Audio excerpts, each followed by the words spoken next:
Yo, live from the Dream Hotel. It's me and my dog, Chief Johnson, Malik Rashid, and man, critically acclaimed. I just critically acclaimed for real. I don't want to call you a producer because I feel like you were so much more than that. But Dem Jointz. Hey. What's happening with y'all? No, what's happening with you? We got grub. We're interviewing with delectables of delightfulness. And I'm hungry.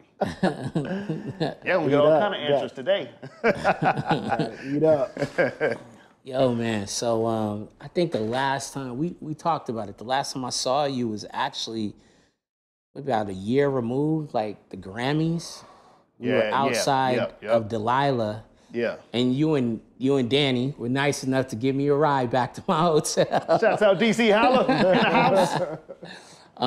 After watching who was it? Bruno Mars, Anderson. Anderson .Paak, yeah. Who else was performing that night? Lucky Day. Lucky it was kind of Day. a jam session, BJ, right? BJ, yeah. So it was post Grammy, and it was, as always, good seeing you. Your energy is always good, man. You're always very welcoming. You know what I'm saying? And I think you truly are one of the people that put out the energy that you want reciprocated. Right. You know what I mean? So yeah, nah, man. Since then, what's been up? Man, chipping at the stone still, man. Just working hard at it, having fun, being creative. You know what I mean? And we'll be back at the Grammys. You know what I'm saying? That's the whole idea of life, to keep going and keep thriving to be the best you can in life. That's what's up.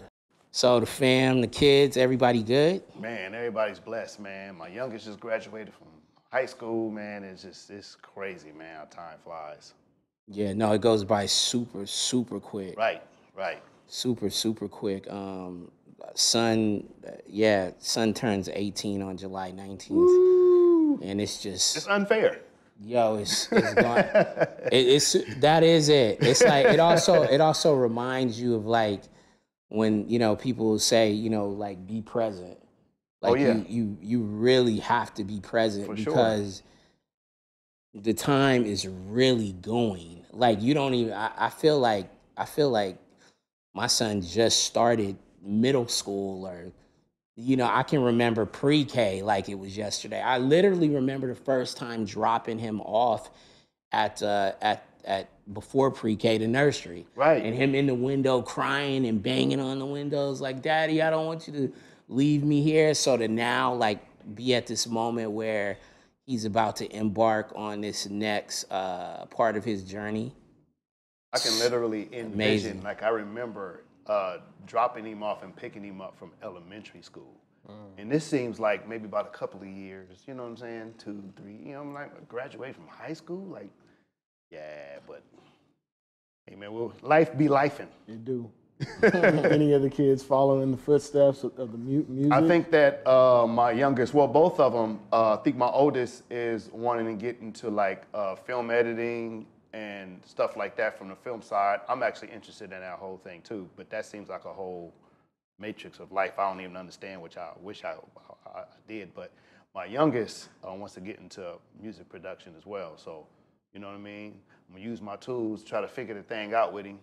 You know what I mean? So he'll be straight. That's something you just like, you allow them to kind of figure out what their journey was? Yeah, I'd rather it be their decision to do what it is, because what I want to do is, what I would love to do is like say, start a business and have something going on with my kids, but they got to be as passionate as I am, because I don't want to find out that they're not when they drop the ball and realize that's not what they want to do. Yep. You know what I'm saying? Yep. Yeah.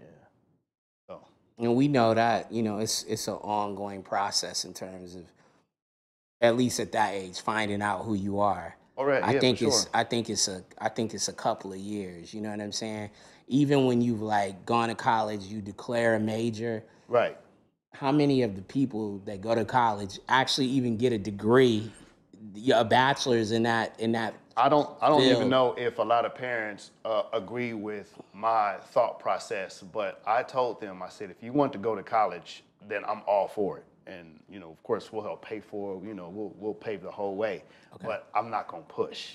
You know what I mean? Got I don't it. necessarily believe in the education system like that anyway. Not only Okay, that, but okay. looking at my example, you know what I'm saying? I dropped out. Okay. You know what I'm saying? I didn't finish any level of college whatsoever. Okay. And I felt like, you know, so many different things that I've learned that it takes to be successful, and just being consistent and driving your own shit. And if that's what it takes, that's fine. But if you can create your own path and hustle that way, you know what I mean? There's all kind of different ways of being successful in America. So it's just like, you know what I mean? I feel like the education system is pushed, of course, but, you know, if that's not what you want to do, just as long as you hustling and grinding and making something, you know what I mean? I heard someone say yesterday, which was Juneteenth, as we know, and I forgot who it was, but it said it seems like you guys have gotten more caught up with education than liberation. Right. And the liberation of someone is actually the more important thing. Oh, yeah, for you know what I'm sure, saying? for A sure. liberation in the sense of, you know what I mean, like breaking out of whatever you have shackling you, right? Like this idea Systematic of what, requirements. yeah, the idea of what that looks like, you Whatever know? that is. And that's the other thing. I think my son is an example of that. Like he's teaching me, because I don't want to say I necessarily had like any type of expectations, you know, other than him being a good human. And obviously I would like to see him succeed, and for it to be something that he's passionate about, and for him to be successful and all of that. But right now he's gone through a couple of iterations of what that could potentially be. And as opposed to allowing that to be frustrating for us, or as parents or as stewards or whatever, I think the thing for us to do is to find ways to advocate and to create, you know, like be someone that's giving informative information so that they can make a decision based upon just that informed information. You definitely got to give them game constantly. You know what I mean? Yep. Not only that, but it's cool because it's like, well, you know, we remember when we were like 18, 19, 20, 21, you know what I mean? And then the different things that we've gone through. So it's like, if they go through something similar, it'd be like, okay, well, you either know what not to do, you know what I mean? Or better ways of doing things. Be like, okay, so let me go ahead and tell you step by step as to how you do this. How you navigate and at this this. point, since they're adults, it's up for you, you know, up to you to, you want to listen and, you know. I mean, your whole job as a parent is just to prepare them. And sometimes the preparation of that becomes you trying to steer and navigate exactly what the blueprint of their life should be. And a lot of parents end up, you know, it works for some kids need that, but a lot of kids, they look at it as like, I'm living my life for you because I'm doing everything you asked me to do. But I believe, you know, like you said, if you just prepare them and give them the tools to decide, like, hey, you know, like my nephew, he just graduated high school. He's a great student. He wants to go to school for engineering, but he decided, like, I want to take a year off because, you know, it's just been, high school was kind of hard for me. Right. You know, I want to figure out exactly if this is what I want to do. And I think sometimes, again, it's the time clock mentality. Like, you don't start college right after you get out of high school, then you're wasting, you know what I mean? And it's like, there's people who are 50 getting degrees now. There's people who are 30. It took me like 8 years to get mine because I kept stopping and going, but that doesn't mean that wasn't the course for me, but I just needed to figure out life in itself in the preparation of that. So just being an adult. Yeah, and just being an adult and having those like real world skills, because again, like college, you learn so much and it can prepare you, but you're still 4 years in an institution. You know what I mean? Right. And you just got out of 4 years of that in 12 years. So, you know, I think the guidance is the biggest thing. And again, like you said, preparing them and giving them the tools to go out, whether they decide to go in the workforce or college, that they know, like, hey, I got you. Right, you know? right, So. right. Whatever you're trying to do, I got you. So we talking about everybody else's journey. Let's talk about yours. Tell us how we get here, like where you from, how it started, like all of this. Man, I'm from Compton, California, born and in the raised. house. Compton in the house. Man. Where in Compton? Give me some streets. I can give you streets, hoods. Yeah, all of that, yeah. All right, so wait. So my whole family, pretty much Crips, born in Crip neighborhoods, you know what I'm saying? My dad was like a notable from the streets, but of course, which is a crazy story, when I was born is when like he decided to change his life, but he changed his life to a point to where he became a minister. Yeah, so he was a minister pretty much all my life. So Wow. I become a preacher's kid as well. So from gang banging, flip the switch and just became a prophet for the Lord. You know what I'm saying? there you go. Begging for the Lord. Yeah, now. begging for the Lord. So born and raised in the church, of course. You know what I'm saying? Okay. Struggling between the streets and the walk with your faith. You know what I'm saying? But I feel like those experiences, of course, allows you to try to figure out your cornerstone, and the cornerstone, of course, being music. So then I played drums for the church. You know what I'm saying? Okay. At the same time, rapping in back of the alley of the church. Okay. Okay. You know what I'm saying? And man, I've always, I fell in love with music. I've been doing music or playing drums or, to that sort all my life. But, that actually being a profession just seemed like, I guess, fantasy, fairy tale type situation, Yeah, especially when a lot of your influences are from your family and, their foundation is, to work. Okay. Go to college, find a job, Blue collar type thing. Yeah. So ultimately, I mean, that's what I focused on. I went to college for a split second, initially to become a architect. Okay. But math, you know what I'm saying? I suck ass. You know what I'm saying? So I was actually starting doing Algebra 2. So I had a long way to go. And then realizing, sitting in class, that this ain't really what I want to do. You know what I'm saying? These are the dreams and hopes for my fam bam. You know what I mean? Yeah. I've always wanted to do music, but you get older and actually feel like, oh shit, I can actually make a decision for myself. You know what I mean? So I was chipping at the stone doing that. From there, I dropped out. Okay. And I went to Long Beach City because they had a music extension program. They did. You know what I'm saying? That was the studio shit. in there was the shit. It was the They had two of them that was crazy. Yeah. And I did that, but then I dropped out because I started making just a little bit of bread. You know what I'm saying? I was selling beats to. Do you remember the first beat you ever sold and who you sold it to? Yes. The Comrades, Gangsta from the Comrades, when they were signed to Mac 10's Hoop Banging Records. Hoop Banging. The homie Technique was signed to Hoop Banging. Yeah. My boy, Big Marvin Watkins, rest in peace, man, connected me with them. Okay. Yeah, and they bought a track for $800. You felt like, yo, it's over. You can't tell me shit. $800. I was just like, oh, it's cracking. We going to Red Lobster tonight. If I can sell about 6 of these a month. You know what I'm saying? But you know what I'm saying? Life be lifing. You know what I'm saying? And I got married and had kids, and then I had to get jobs, and you know what I'm saying? Figured that out, and I just thought that, like I said, trying to do that full time just seemed impossible at the time. You know what I mean?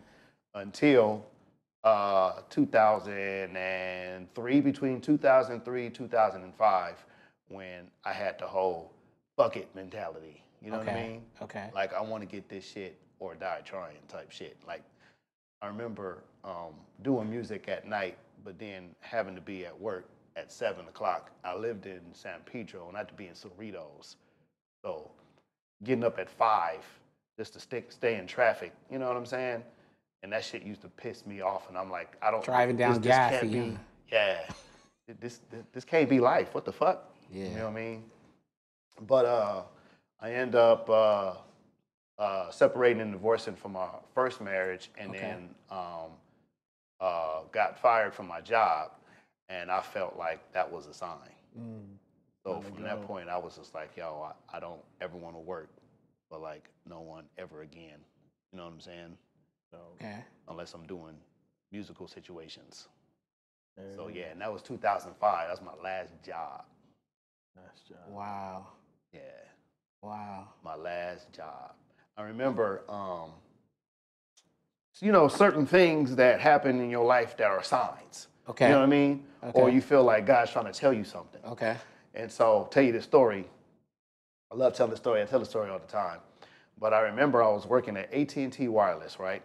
I was an analyst review operator, I guess you can say.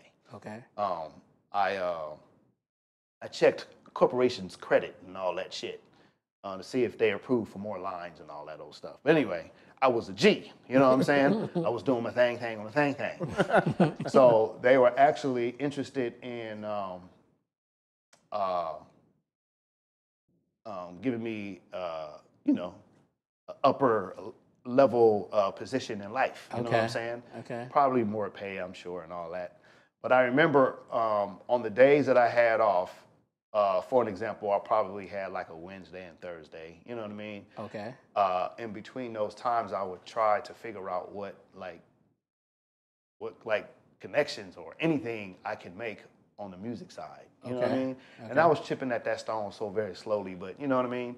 Whatever I can do. I end up connecting with, I think his name, Tick or Salcido. I forgot his name. But anyway. Oh, okay. I know Tick. He worked for whoever was He was at Sony at the time? Sony Urban. Whoever was his boss. Yeah, Dino DeValle. Dino, damn. Dino, yeah. Never met, yeah, so I remember that. Okay. Yeah. Coming together, anyway. Yeah, KP was over there at the time, Donnie Einer. I remember Mike Lynn had a situation there at the time. He did. Yeah. They had a remix situation that needed to be done, and it was dire. So Dino's assistant, which was Tick, was telling me, yo, when we holler at you, we need you to jump on this. If you're able to do this, let us know, and I'll call you immediately. Okay. So it was probably some track that I probably made at the house, but send it whenever I had the chance to, whenever I get the phone call. Okay. Right? And I established that on my days off. Okay. You know what I mean? So one day, there was a test that I had to take, which was like a telecommunications test, a call thing, you know. Okay. And this was maybe about 3 days after I situated this with them. Okay. And it was a test for me to move off to the next position, whatever. And I remember I kept my phone these past 3 days on my desk, because you never know when or if I was going to get this phone call. Got it. Now, of course, you're not supposed to keep your phone on the desk, but I didn't give 7 shits. So I kept my phone there, right? So I'm testing for this position, and right in the middle of my test, the call comes in. Now, this is what's the fucked up situation about that. I'm testing. I have my supervisor. She's writing down whatever, you know what I'm saying? But they called me 3 times. Dino actually called me 3 times while I was testing. Wow. Right, 3 times. Maybe about 15, 20 minutes later, because I let it ring, I said, I'll go ahead and, call him when I finish this test, right? Mm-hmm. And I finished the test. Of course, I aced that shit, you know what I'm saying? But as soon as I was done, I ran to the break room so I could make this phone call. Mm-hmm. He was already on a plane. It was already too late. And by the time he got back, he called his nephew, which was also a producer, to grab that job up. It was for Omarion and somebody else, but this job paid $7,500 each for 2 different remixes. And that shit made me so fucking sick. You know what I mean? For the fact that I was like, let me go ahead and finish this and take care of that later. When at that time, that was just me telling myself that me working here at this job was more important than my dream. Yeah. You know that's how you're informing the universe. Right. You're informing the universe, right? And to put that in the back burner is just like, that shit made my stomach was just like in knots. You know what I mean? For me to actually, accept that whole situation, and I was just like, yo, that can never happen again.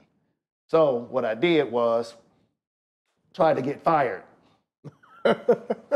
And in 2005, that was the last year you can get unemployment for insubordination. So I was on a mission.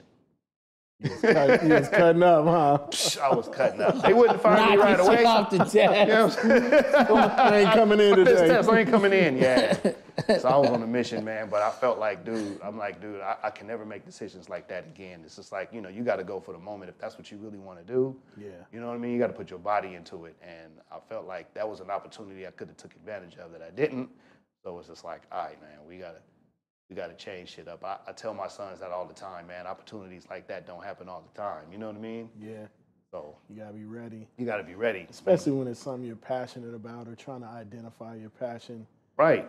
You know there's gonna be some level of happiness if you walk down that hallway. You gotta do it. You know what I mean? And don't second guess yourself. Definitely, I tell people all the time, there's a difference between a hobby and something you're passionate about. Because I know so many people, they got a lot of hobbies, right? But they ain't passionate about them. Right. And I'm like, identifying your passion is different than like, occasionally I like to do this or I like to do that. And just be real with yourself as opposed to listening to anybody else defining what you do as a hobby. You know what I mean? When you know damn well that's the passion of your life. Yeah. You know what I'm saying? So yeah, and don't be afraid to like. I think over time we've created a place where you can't even really tell people what you need or what you want from them. If you're chasing down your goals and somebody you might know that's in proximity can help you reach that goal or maybe open a door or give you some advice, but people are afraid to ask because they're like, damn, do I look like do I look thirsty? Yeah. And I think if you do too much of that in like a kind of a sales pitchy way, or you're doing that without like being reciprocal for it, that's a bad thing. But, I think if you're trying to identify something, and I know like, yo, Dem's is an amazing producer and I want to learn how to produce a little bit. Right. I'm not going to be like, yo, I need 15 hours of your time. But if I want to ask this man a question because this is his profession, I should be able to do that, and I should feel comfortable with doing that. Right. Yeah, that's real. So AT&T, did you eventually get fired? I eventually got fired. So you're supposed to get fired with 16 points and get your name. But yeah, they fired me at 60, so. They was not trying to let you go. 25 to 30, I was losing my shit. I was like, what the fuck is going on? It shows you was doing a hell of a job. Right. I was even at his worst. They was like, we not letting him go, dog. We not leaving. Nah, man. So what was your first kind of placement or whatever that made you go? I know that you had the $800 one, but what was the one that was just like the lights turned on and you're like, this is it. Or a relationship or something. You know what I mean? Like, I would say I did something for supposed to be the Queen Project, which was Kelly Price and Tamia and Deborah Cox, I want to believe, and Kiki White. I don't know all the artists. Yeah, it was. You talking about singers? Yeah, it was singers. Like singers. Yeah. But I got a check for like what was $1,000 or $2,000, and grabbed up an apartment in Burbank, and then realized like, oh shit, how many times can I do this to make a living? This is crazy. You know what I mean? So, man, that was a turning point. I mean, all these different things, man. I'm like, yo, like this just goes to show that, dude, like God's blessed me with a talent. Like we about to go. I can do this. Yeah. Who were some of your producers, that you looked up to or you like really loved growing up, or that made you fall in love with that side of music? Because like you said, you were rapping, you're playing drums. Was it drummers? Some of those people. Well, my influences for sure start off with Dr. Dre. Course, you know what I'm saying, NWA and that whole thing, you know what I'm saying. And DJ Quick was one of my favorite producers, and then even getting older, going down the rabbit hole, Timberland was crazy, and, you know what I'm saying, the Neptunes, all that shit. I listened to stuff like that, and listened to the radio, and man, just inspiration and motivation. I remember I had in Sonic X, it's like, you know, those ASR. Yeah. You know I remember that. It was black, like, huh? Yeah, I had the red one thinking I was doing something. You know what I mean? Like the alternative to the MPC, because I never was an MPC guy. But I remember listening to the radio, especially like when something dropped. And man, just being inspired, like, oh shit, like, you know what I mean? I gotta grab sounds up, I gotta figure this out, like, you know? Now, where any of this is gonna go, who I'm gonna submit my music to, you know what I'm saying, is a whole nother different thing, you know what I mean? Because we didn't have plugs like that. I felt like I had to kind of leave LA to kind of get on, I guess you could say, and then come back with like things under my belt, you know what I'm saying?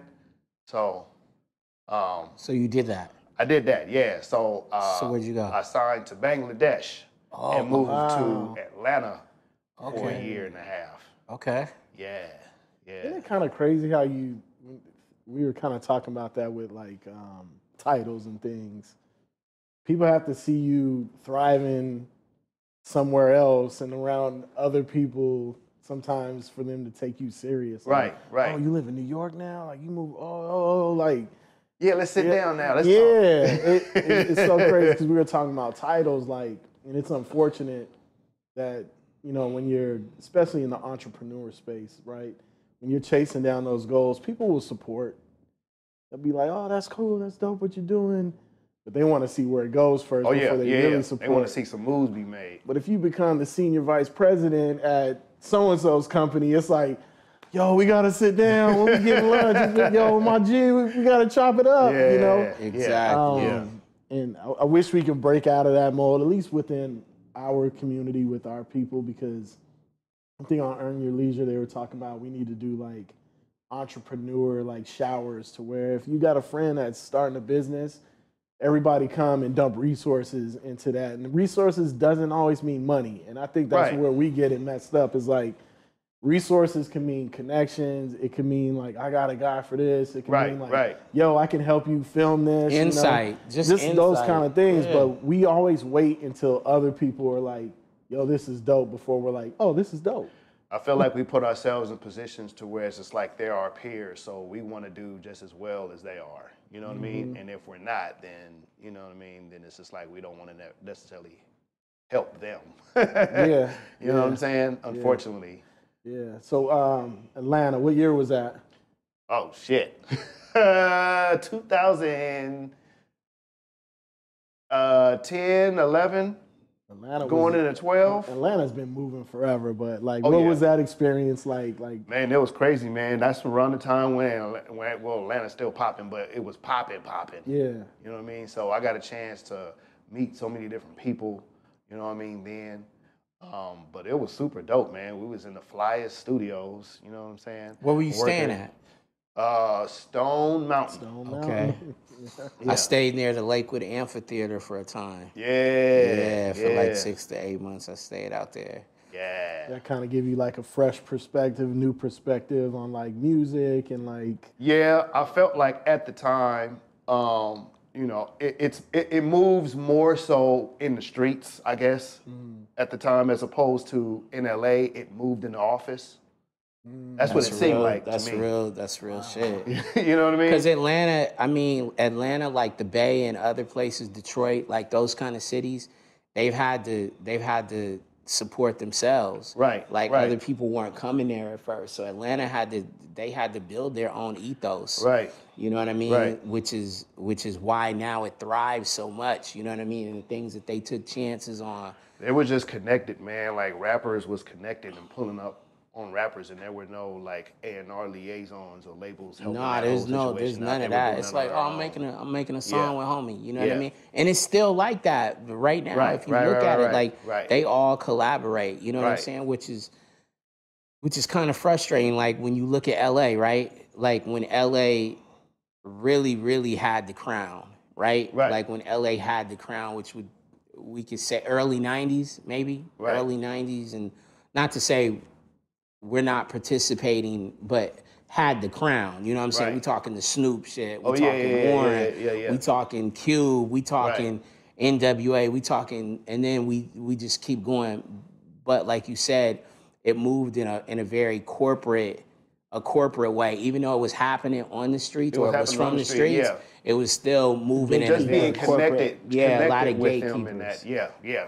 Whereas Atlanta, it's nah. I remember going to Atlanta and the homie introducing me to Big Oomp. You know, Big Oomp camp, the Oomp camp, and it was so many camps in Atlanta, and these motherfuckers are like street stars. It's almost like New Orleans, like how you hear about Cash Money and No Limit. It's the same thing in Atlanta. You had like Big Oomp camp early. You know what I'm saying? Right. And you hear certain names that were early, like Coach has been around forever since like you know, Jeezy and other things like that, and just we need to. I think that's the thing that's not to lose your thing, but that's kind of stifled LA is that the collaboration hasn't been there. Right. Not without like to call my manager and blah blah blah blah blah blah. You know what I'm saying? Like let me see what the label is saying and all this other shit. Oh, I got a project dropping and blah blah blah. As opposed to like, I mean, it'd be so bad that you can't even ask somebody to post something on social media without being like, oh, you got to talk to my team, see where they can slate it in. I have a team to do the social media for me. You got to figure it out with them. It's this invisible like wall where it's like, you know, that's not even a real space. It's a space, but it's not like the connectivity between online and the streets it has to be different, and the world still, you know, revolves around the street and those kind of things. So like you said, just in general, getting back to like where people just actually rocking with people, and it's like, yo, I'm gonna pull up on you just because I rock with you. You know what I mean? You don't gotta go hit my agent and all that, but and you seeing it everywhere else but here. Like I said, Memphis, Detroit. Look at Detroit right now. Right. You know what I'm saying? Detroit is on right now. They created an ecosystem. Yeah, they had to because nobody was fucking with them. Right. You know what I'm saying? So it's like, I feel like I don't know, man. I don't know what it is about, but whatever. So let's go back. So you in Atlanta. You were signed to Bangladesh? Yeah. Okay. Yeah. Okay. Yep. Yeah. Signed me for, I'm not even gonna say it, man. It's all good. It was crazy. Okay. Not crazy like that much, like that little. Yeah. But ultimately, man, it was a blessing, man. It's like, you know, get the feet wet, get to working with the artists, get to figure out how this whole thing move around. You know what I'm saying? And shit, I came back with like a ton of placements. You know what I'm saying? I started working with other bigger producers and just started collecting. You know what I mean? So you've always been very collaborative. Yeah. Like open to come in. Oh yeah, for sure. Okay. For sure. Especially, you know, can't always just lean on your ideas, which is fine. You know what I mean? But, you know, another person's take on what you're doing sometimes blow my mind. Like, oh shit, I didn't even think about that. You know what I mean? So, when did the relationship with Dre start? 2015. Signed with BMG, you know what I'm saying? Shout out to DC Holla, you know what I'm saying? Reintroduced me to Zach Katz, who signed me over there. And then, Big Zach. Yeah, Big Zach put me in ziggities, you know what I'm saying? Threw me in a room with everybody, you know what I mean? Zach, that's his shit. Yeah. And at the time, I think he had already let them go. But, you know, at the time, he managed a lot of producers. That was over at Aftermath. Yeah, High Tech, Denon Porter. So that's probably the link between Dre and Tech too, right? Probably. Yeah, Dre. I mean, Zach was managing, I think he was managing Rakim for a little bit. Yep. But yeah. Rakim was signed to Aftermath too. For a split second, yep. Yeah. So you got over there, BMG, then you got He introduced me to Marsha Ambrosius. So I was working on Marsha's album. Okay. And then towards the end of her album, I don't even know how it came about, but she just asked me to play something. And I was like, it's going down. I played some shit, you know what I'm saying? In the course of that, she disappeared and reappeared with Focus. And then Focus pulled up, played probably the same shit for him, you know what I'm saying?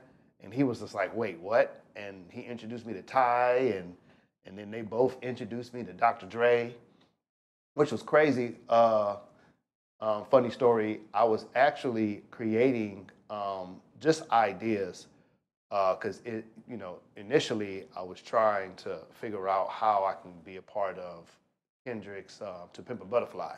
Okay. I was way off in terms of the ideas. Okay. Or whatnot, but I remember Marsha came to the studio and she heard one of the jams, and she didn't even say anything. She just went in the booth.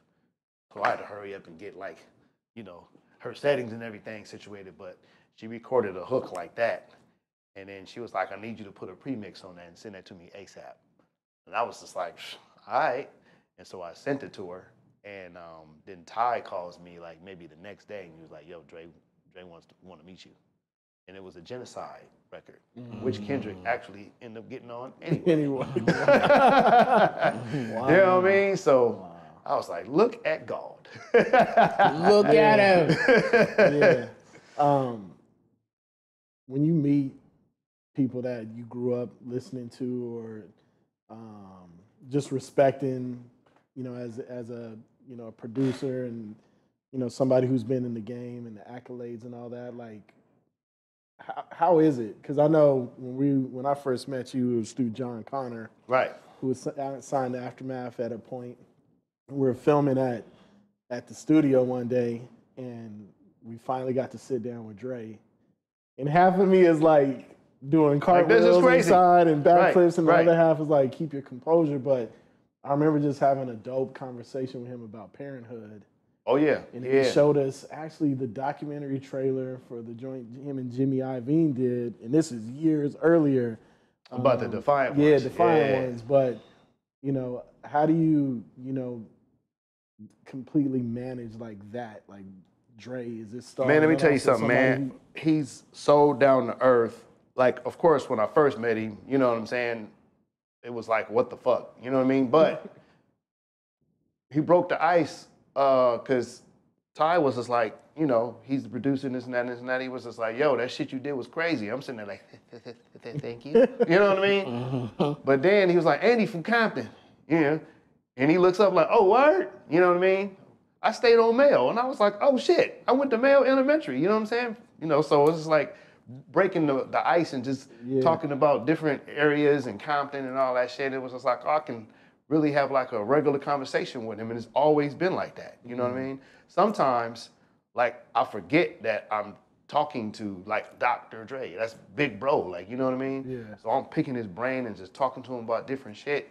And sometimes like we be out, and then it's just like I'm tripping, like, why they bum rush? Oh shit, what the fuck? Of course. Because you forget. Yeah. I'm with Andre. Oh, Trey. Yeah. You know what I'm saying? I think this is a great way to segue into this. The thing is, getting in the room is one thing, right? But to maintain and to be able to stay in the room, oh yeah, for sure. There's a certain kind of temperament. Oh yeah. There's things that you have to do, again, to keep you in the room. And I've heard, Dre is like, yo, to keep you in the room, and as long as you've been around now, right, is because obviously there's a real relationship there. Right. What advice would you give to the young producers or just young creatives now who find themselves with an opportunity to be around a Dre, to be around a Puff, or whoever, right? To be around a Jay-Z? Like, what advice would you give? And I want to use those three because there's a certain level there, and so you have to play at a certain level to stay in the room. What advice would you give? I mean, only the advice that I used for myself is be me and do that to the highest level possible. You know what I mean? So I'm going to be different. I'm going to be goofy. I'm going to be funny. I'm going to be creative. I'm going to be super out the box all the fucking time. You know what I'm saying? I'm just a different individual. So, and that's in every aspect of what I do. So it's just like, just be that 100% because you can only be you. And so when you're creating for guys like this, you're actually creating or showing them a world that they never saw. And then once they figure out where they fit, that shit can be genius. You know what I'm saying?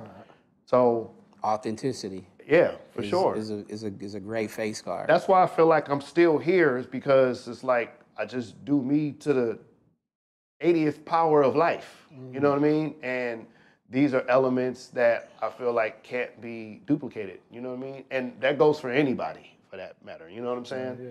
So it's styles and ideas, creative-wise. You know what I'm saying? And you never hear no shit about you. You stay out the way. Oh yeah. I just keep chipping at the stone.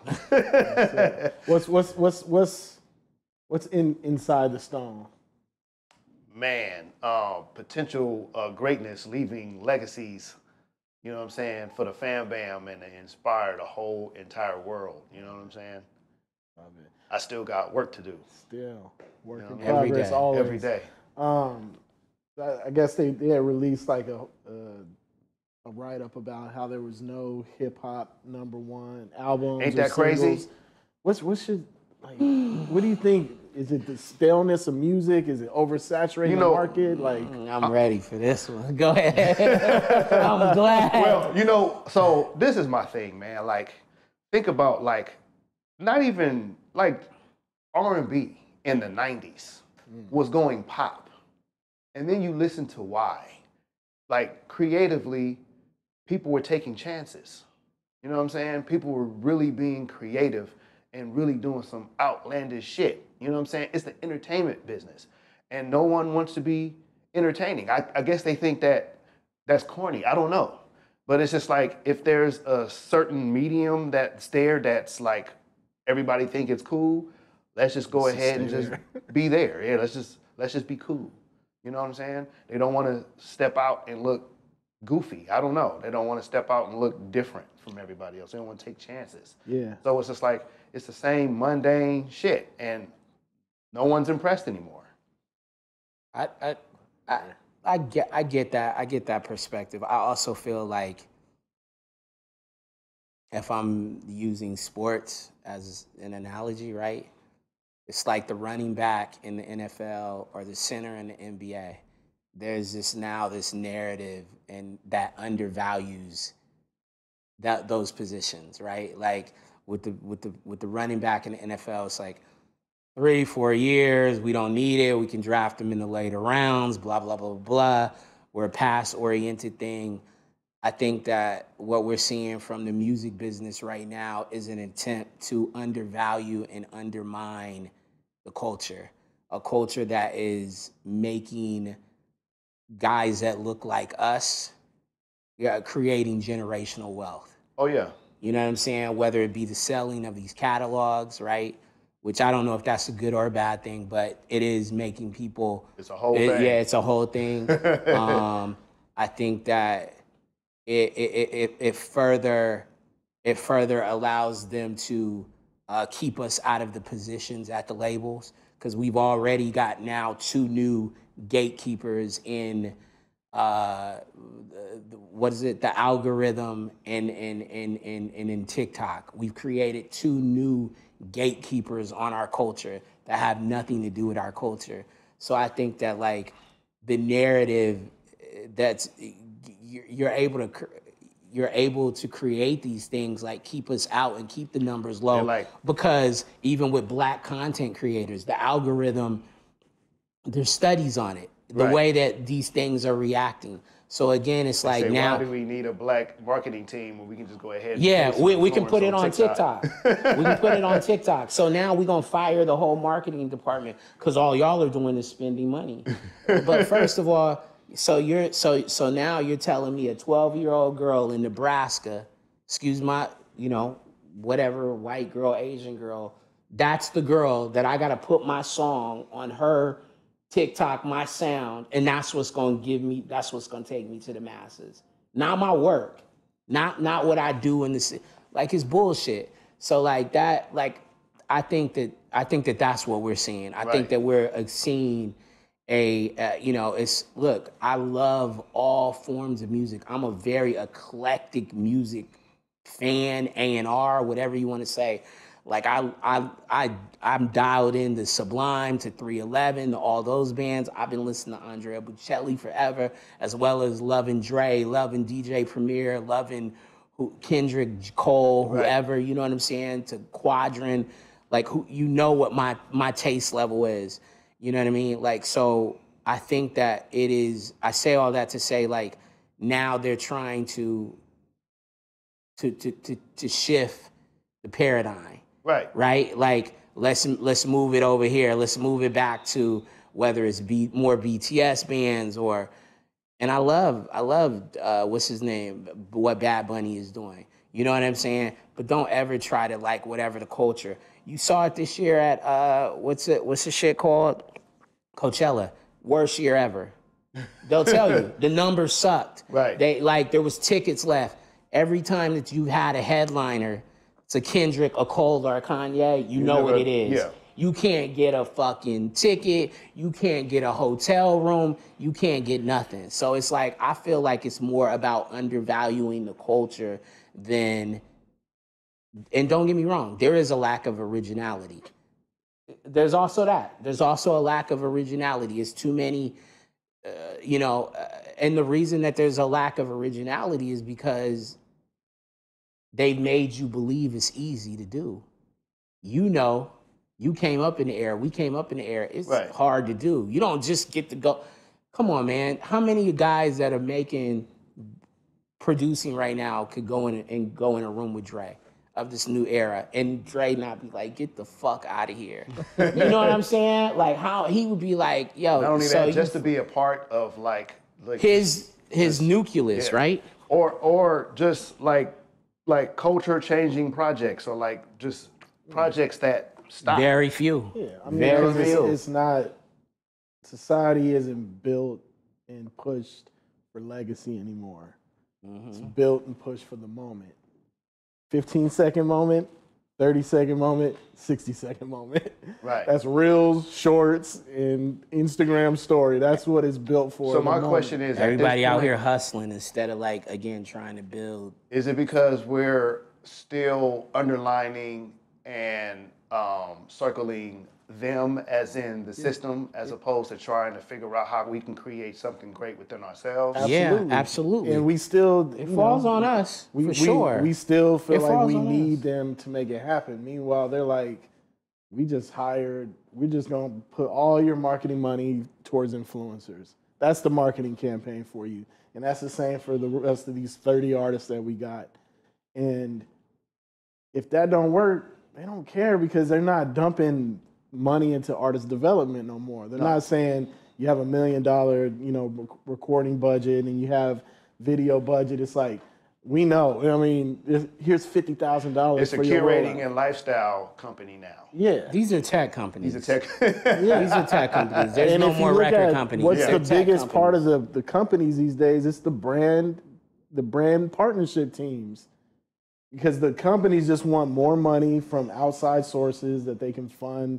For tours, support. Everybody good at their A&R departments. Everybody good at their marketing departments. And they're like, we want more brand partnership. Bro, I was on the phone last week with someone, and he was just like, I don't want you to get left behind. I mean, A&R is dead. And I was like, what the fuck are you talking about? Like, you want to tell me that TikTok can get in a room and say, hey, you know what? We need to have, Dem Jointz in here with Terrace Martin in here and Robert Glasper, and then we're going to put Kendrick in here, and we're going to bring Coco, from wherever, Quadrant or Snow Allegra, and we're going to make a project. Fucking TikTok's not doing that. And not telling you, the feels and how things should feel and with the narrative. It's not doing that. Right. It's not doing that. And the people that aren't relying on TikTok to do A&R and all this, these projects that you hear are like, yo, that's a breath of fresh air. It's because they're doing the things that we've always done. They're depending on them. Because the other ones, that's too long. It's too long of a process for them. Oh, the breath of fresh air music. Right? And when it hits, we keep running it back. But again, it's a system that's been created because everything is we move at the speed of pace now. It's not, there's, if you notice, the artists in hip hop that go #1 all the time are your Kendricks, your Coles, your Kanyes. If Jay decided he was dropping an album tomorrow, it's because that he spent 3 years working on this. He put intention in this. He's gonna have the best production. He's got the best team. What I mean? Yeah, they really putting their body in it, and they know what they. Yeah, and you understand that person is about legacy. They're about quantity over quality, and you just have to be able to adjust because it's not going anywhere. If anything, it's getting worse. That's real shit. It's going to continue to be that way. And at the end of the day, I feel like it's just like that with like rock, because U2 or Rolling Stone can still come out and do some, you know what I'm saying? Red Hot Chili Peppers Again, but because that culture doesn't devalue. No. So you got the Rolling Stones playing at the Rose Bowl and it's sold out for 7 nights. Whereas you try to do that same thing with whoever you want to call like a legacy act from our space. Nah, we're gonna have y'all at Pachanga. Well, yeah, or you have to do festivals that have 30. You know what I mean? Artists. We got Jodeci, Jagged Edge. You got all these. You know what I mean? We're paying all of y'all $8,000 and you're talking about Jodeci made groundbreaking R&B. What? Groundbreaking fashion, but as a culture, we look at it as like old school versus no school. You know what I mean? Right. And that's on us. That's on us. Yeah. Super on us. And we have to. But they also got to want to compete. Yeah. Because like I look at Usher, that motherfucker want to compete. Yeah. Still. Yeah. He in the gym, you can tell. Right. He working out. Right. He keeping young people around him. He like, yo, I'm paying attention to the trends. I'm still doing me. I'm saying that motherfucker wants to compete. Well, you get it. So you gotta also want to compete. Dre still want to compete. Jay want to compete still. Yeah, you can't be complicit in the inactivity. Yeah. If you know the world is shifting to this, you could either be a bystander or you can be like, yo, I got to get some younger cats on my team.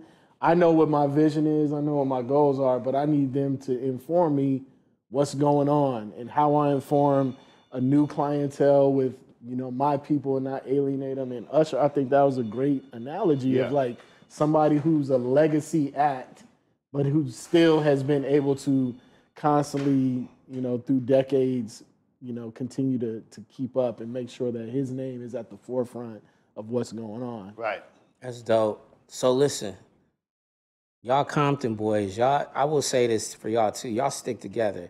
This is like you, Brian Postel, Compton boys. So Brian used to work at Famous Publishing, signed to Eminem for those who don't know, and has worked at a plethora of other labels. Right. And now is involved in a business where he basically moves executives around. Compton guy, Fuzzy a Compton guy. Yep. Y'all all stick together, man. I love seeing that. You know what I'm saying? I love seeing that. What is there anything from a musical standpoint or just anything project, and the project can be whatever. I don't know what it is, but is there something else that you want to do for specifically for Compton, and is there what's on the horizon for you, period, these next couple of months? Man, we was talking about that, man. We kind of want to try to figure out the same thing we were talking about. We want to figure out how we can create a hub to where we're actually just reaching out to like younger, newer, hungry talent, and then give them the same opportunities, you know what I mean, through our own circle of resources, and just create jams. I feel like, the world is a big place. There's superstars out there that's just, untapped, you know what I mean? And man, I would love to be a hub for like just all kind of different people we can work with. That'd be super, super dope. See what happens. Yeah. And not only that, man, but like just switching things around and finding more new people. You just never know where the culture is going to flip and go. Because this ain't it. It's going to continue to go and circle around and do all kind of different shit. Hip hop is like a wide variety of so many different things. You know what I mean? Even stuff that we've yet to tap into. So I'm excited about that. One last question. Give me your favorite 3 beats that you produced or songs. That's out? that have come out, 3 songs, right? And then give me 3 songs that you like, I wish I did that. I wish I did. There's a lot I'm telling you. It's a gang of them. But give me like 3. records that I produced that's out Records that I really love. Yeah. And then give me 3 records that you were like, by other producers where you like, oh my God, I wish I did that record. Come on. That's man. Come on. That I really love. Yeah, you gotta love them. Come on. Shit. Okay, so Genocide on Dr. Dre's Compton. There's another beat that I really like on there that I did, Satisfaction, and I listen to that beat sometimes and get the chills. You know what I'm saying? Like, because I remember listening to this shit like, how did I make this beat? Okay. You know what I mean? Shit. What else? 3?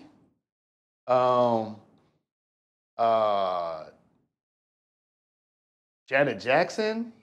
I did a couple of jams for her. I did the top line for Rihanna's Cockiness.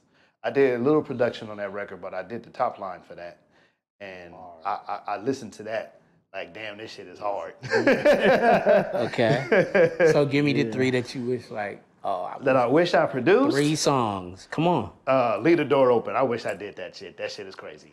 Okay. Anderson and Bruno. Bruno. Okay, D Mile is one of my favorite, man. That motherfucker. Yeah. D Mile's hard. D Mile, you hard. I wish I did the whole fucking soundtrack to Euphoria. Fucking Labyrinth. What the fuck? And that's like 2 or 3 in there already. Yeah. You know what I mean? That shit's crazy. Shit. That's pretty much it. I don't know. I mean, that's a lot of shit that I wish that I produced, of course. Yeah. You know what I mean? Yeah. Or projects that I wish I was on. That, you know what I'm saying? I don't know how I wasn't even tapped in. But, you know what I mean? Like, my favorite projects, like, I don't know, it's a lot of shit, man. Like, you know what I'm saying? It's a lot of shit. What you listening to now? What am I listening to right now? I'm listening to a lot of new artists. Danny be putting me on to a lot of stuff, you know what I'm saying? A lot of my shit, I'm working on a lot of projects, so kind of, you know, you do some shit and you kind of like study it and do some homework to make sure it's the best shit that you can put out. Yeah. You know what I mean? So, what are some of the projects you're working on, if you could share? Let's see, man. Let's see. So I have a label as well. You know what I mean? You Made Us What We Are. You know what I'm saying? So I got a few artists that I'm working with. Khan out of Maryland. You know what I'm saying? I'm excited about that. You know what I'm saying? Both him and I are working on Snoop and Dre. I don't know if that's a secret. You know what I'm saying? But I feel like now. Yeah. I feel like that's definitely gonna put a stop to everything. I truly believe. I'm in a group. You know what I'm saying? I saw this, right? Read the PDF, Be Focused and Denied. You know what I'm saying? Yeah. So and we're, you know, us getting together working on Eminem and, you know, Snoop and Dr. Dre, and we was just like, you know what? Let's just have some fun. Yeah. And then of course it turned into a whole thing. You know what I'm saying? So can we come over there and listen? Yeah. I'm serious. No, we're definitely gonna have it's gonna be crazy. No, I'm coming tomorrow. I want to come to record. I want to come to the spot tomorrow and hear it because I know you back there cooking. But shouts out to Focus and Deny. My wife's Stallone, working on a project with her. Undecided Future. You know what I'm saying? I'm executive producing Jordan Sparks' album. Okay. You know what I mean? So I'm excited about that. You know. And I got a couple of other things that's in the work, but you know what I'm saying? Yeah. You know what I mean? Keep it close to vest for a little bit. Exactly. Well, listen, man, we really appreciate you coming and sitting sitting down with us. Thank you for having me. AT&T, the one that got away. You know what I'm saying? Yeah, I need a jingle though. Yeah, double back. Cut that big check. You know what I'm saying? Much appreciation. You know, definitely be on the lookout for all the projects that you have. And if you haven't, had the opportunity, please dive into this man's discography, Appreciate that. Thank catalog, you. and just him as a human. Compton in the house. Compton in the house, and y'all can run the credits while I finish all this, because Pancake time. Pancake can't sit in front of me. You know what I mean? Oh, gee. Sign off. Oh, gee. Yo, again, live from the Dream Hotel. Signing off, Chief Johnson, Malik Rashid, and Dem Jointz. A sweet life. Let's go!